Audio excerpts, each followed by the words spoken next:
What's going on, everyone? So, I really do think the Lakers should put their hat in the ring for Jonathan Kuminga. The more and more that we're getting information, the more and more kind of insight on just like the actual trade packages to the relationship between Jonathan Kuminga and the Warriors. Both sides. I mean, the reports even yesterday that were like the Warriors don't want Jonathan Kuminga to return, right? But I get you look at Sacramento's package. Not great. Dario Saric, Devin Carter, and a protected first.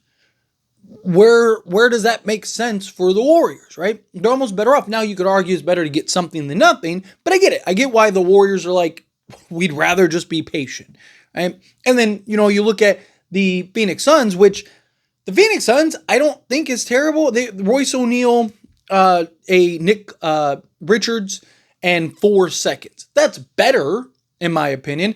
But also, supposedly, now the reports say that the Phoenix Suns haven't offered Dillon Brooks, but supposedly the Golden State Warriors are not interested in Dillon Brooks, which I don't get that. Like, if you get Dillon Brooks, Nick Richards, and like a Royce O'Neal for Jonathan Kuminga, like, why wouldn't you want to do that? Keep your seconds, go get that. But nonetheless, right? You look at the packages, you look at the situation for Jonathan Kuminga. I know there's a lot of people that are like, no, stay away from him. He's not this, that, and the other.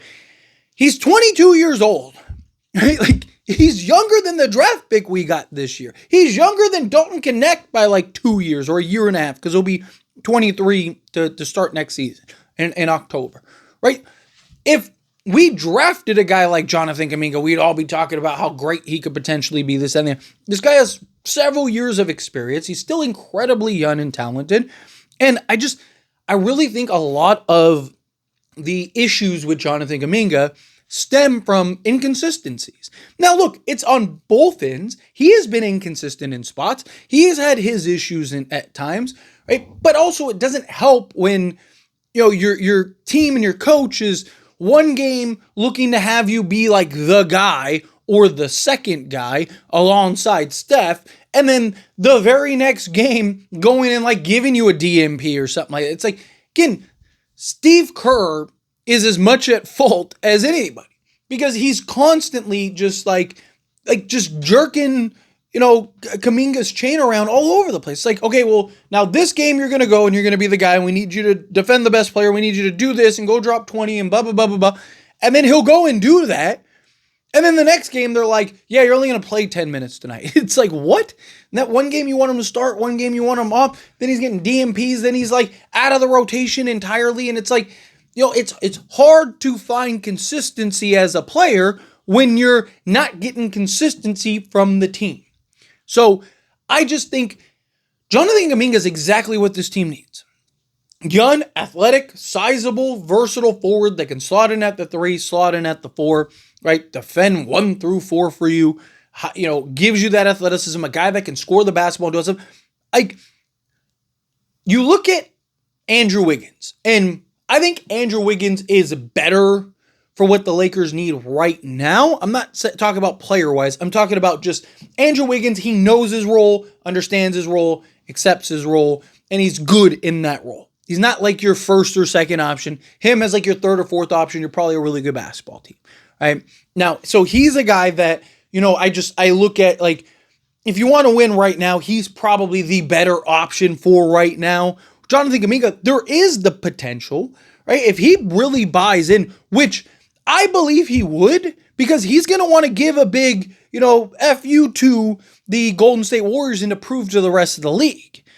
And you look at these packages that are going around for Jonathan Kuminga, and it's like, the Lakers could beat that easily. Like, if I'm the Lakers, I'm throwing my hat in the ring. And like, I've talked about various 3-team trades and all kinds of different things that you can do with this to even help those teams land Jonathan Kuminga, Kings and the Suns, and then Lakers getting assets and stuff. But I also wouldn't hate just the Lakers to just throw their hat in the ring on him. He's young enough to be a foundation piece. And look, Jonathan Kuminga believes he's a star. A lot of guys do. But he's also shown that potential, right? And if you're right, I mean, watch out, right? Because now you might have gotten your other guy alongside Luka, and even in a post-Luka era, which would be crazy to think about. No, because he's like 5 years younger than Luka. So again, like it's something that could be like you have to take gambles from time to time. You want it to be calculated gambles. You don't want to just make risks just to make risks, right? And Lakers don't have the assets to go and play around with, right? So I would tread this lightly. But if you could put together quality like if you could put together something to potentially land Jonathan Kuminga, right? Or maybe ship out guys to maybe help you go get Jonathan Kuminga, whatever, I would look to do so. Right? Can you like put a Rui package, like Rui and Dalton Connect? You know, he wants 30 million or whatever, right? They're offering him, they raised it to, what was it, 2 years, 45 million. You have Phoenix and Sacramento that are offering him 4 years at 90 million, right? So basically, same type of contracts, right? I would be willing to do the 4 years at 90 million because, like, the Warriors want him to sign the 2-year deal because they still want to trade him. And they're hoping that he'll, you know, at 22.5 million, they'll be able to go trade him at the trade deadline, right? I believe he'll still have value. And at, you know, 22.5 million a year, I think he'll be fine value-wise. I think you'll be able to move off him if you need to, kind of spend the next year or two. Worst case, he's a rotation guy off the bench that you're playing 15 minutes. Like, best case scenario, he becomes exactly what you want, right? Best case scenario, he becomes the guy you're looking for. I wouldn't mind if you can kind of, I'd even have like Luka get in his ear and just be like, hey, dude, right, come here. Start, like, you want the promise of starting, you want a role, you want all that stuff, come to Lakers and get that. You can be the starting 3, slot in, play the 3 for us, be that impact guy, be a guy that, you know, you're going to have to play a role, which Jonathan Kuminga has said he's fine playing a role. He just wants a role. He wants to know what his role is. He wants to know, like, what am I doing on a nightly basis, right? Rather than like night to night, it's a different thing. He wants to be one of kind of the more higher end valued guys, but he would be. I mean, he'd be, you know, the 4th or 5th option at worst, right? And if he does start to really emerge as that guy, now that gives you the insurance for like, hey, maybe now we do look to trade Austin Reeves because Jonathan Kuminga is better. Problem is, again, like people, the concerns that I see from people is like, oh, but he can't shoot. He's 22 years old. Most 22-year-olds can't shoot.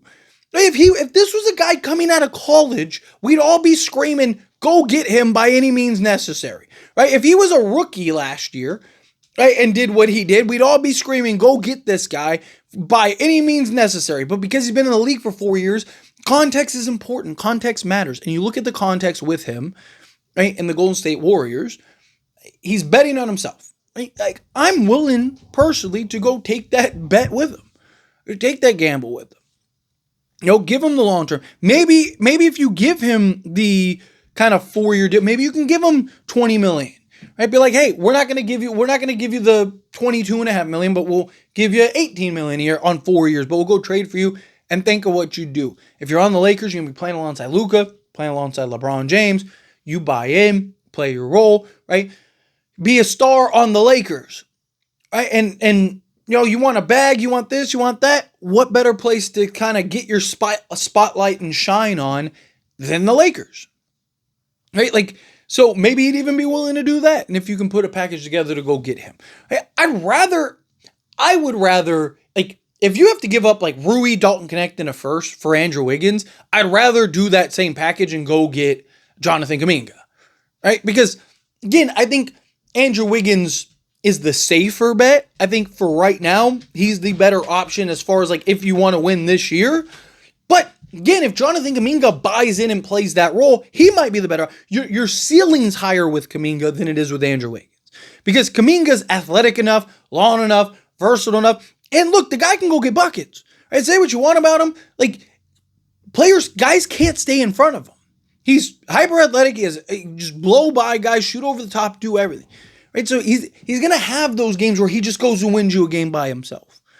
How do we know this? Watch the Warriors play. He goes and wins games for the Warriors all the time by himself. You know, again, the big concern is the three-point shooting. He's a career 33.2% three-point shooter, but on 2.4 attempts. So it's not like a huge sample size.